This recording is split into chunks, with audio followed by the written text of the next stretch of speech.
J'aime Saint-Leu. Élection municipale 2026. Sébastien Meurant répond à le podcast qui traite toutes vos questions. La culture, la jeunesse et une question concernant la Croix-Blanche. Le projet a beaucoup changé. Nouvelle salle de spectacle au programme. Quelle part vient de vous, Sébastien Meurant? Quelle part de l'équipe actuelle? Et une autre question, le coût final. Alors l'objectif de déplacer la salle des fêtes, la Croix-Blanche, le lieu emblématique où les gens se sont mariés, où on fait leur communion, ou assisté à des spectacles, ça vient de moi ça, c'est quelque chose de moi et puis de l'équipe, puisque cette salle était plus aux normes, il y avait très peu de places de parking, et surtout c'est une opération d'ensemble qui s'est fait à la place. Et donc la volonté de faire une salle des fêtes en centre-ville, donc en centre-ville, la gare aujourd'hui est devenue le centre-ville de Saint-Leu-la-Forêt, il y a 50 ans, où le côté sud de la ville était moins développé que maintenant, donc le centre-ville c'est vraiment géographique, en tout cas c'est la gare. Donc il y avait un projet, et le projet l'idée c'était de faire une salle des fêtes avec des commerces. Il devait y avoir un restaurant rooftop qui n'existe nulle part ailleurs, il devait y avoir une supérette, c'était même un G20 qui devait s'implanter, et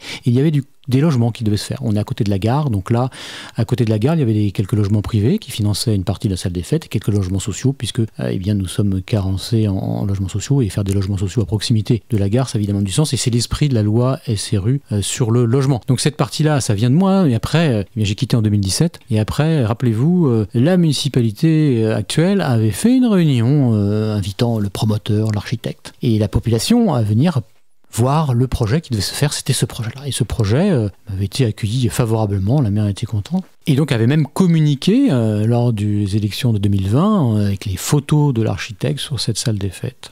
Et ce projet communal qui devait ouvrir en 2022. Donc ce projet avait vu son permis de construire déposé, accepté par la municipalité. Et bizarrement, je ne saurais pas vous répondre à la question pourquoi cela a changé. Eh bien, bizarrement, ce projet a été mis à plat, à terre. Et il y a ce projet actuel qui est en cours de construction où il n'y a plus de logement, il n'y a plus de commerce. Donc il ne répond plus à l'objectif de déplacer, de tirer le centre commercial sur le côté sud de la ville. Et il y a juste la salle des fêtes un peu bien sûr remodelée, et avec un coût évidemment qui n'est pas le même, puisqu'on est passé de un peu moins de 3 millions d'euros à charge pour la ville, compte tenu des ventes de foncier, des subventions, à quelque chose, et puis des surcharges foncières liées au logement, à quelque chose qui va coûter... Alors les chiffres sont pas très, très clairs, puisque en fait si vous regardez les différentes publications municipales, ça change tout le temps. Donc là, on est vraisemblablement à plus de 12 millions d'euros TTC, donc avec des subventions qui viendront en déduction, mais on n'en sait rien. C'est vrai qu'à Saint-Leu, on nous a habitués depuis des années à avoir des chiffres annoncés et avoir des coûts qui sont multipliés. En tout cas, ce qui est sûr, c'est que cette salle des fêtes, elle a disparu. Croix-Blanche a disparu avant la construction de l'autre, et que ça a aussi entraîné la disparition d'associations, et ça complique depuis des années le fonctionnement des associations culturelles de la commune, ce qui est bien regrettable, parce que c'était un des souhaits d'ailleurs de l'actuel maire, c'était de faire la salle des fêtes avant la démolition de l'autre. Ce que je regrette particulièrement sur l'ancienne salle des fêtes, c'est que la Croix-Blanche, c'était le cœur historique de Saint-Leu, c'était l'emplacement de l'ancienne Calmetta, c'était le lieu où il y avait Combi, les établissements Combi qui distribuaient du vin, et il y avait à l'intérieur de cet établissement des foudres, plusieurs foudres, des dizaines de tonneaux, et que j'aurais souhaité, et nous souhaitions à l'époque, de récupérer certains de ces objets pour pouvoir les exposer. Notamment, je pense qu'il y avait des foudres qui étaient très intéressants à voir pour rappeler le passé agricole de la ville, et ça aurait été une très bonne idée de les exposer sur un des ronds-points de la ville par exemple. Donc là, la salle des fêtes, le coût final, je ne sais pas combien. Ce qui est sûr, c'est que ça va demander après un financement pour le fonctionnement important. Cette salle des fêtes, elle devait bénéficier des parkings du centre-ville. Donc c'est vrai qu'on est plus en centre-ville, donc les gens peuvent venir, les Saint-Loupiens peuvent venir à pied, mais aussi le parking de la gare était censé se vider. Il y a aujourd'hui toujours une ancienne usine qui était à l'abandon, donc en face du Rosaire, donc le côté en bout de la rue Prévert. Cette usine devait être rachetée par la commune pour en faire un parking justement, notamment le temps des travaux, pour faciliter la vie des gens.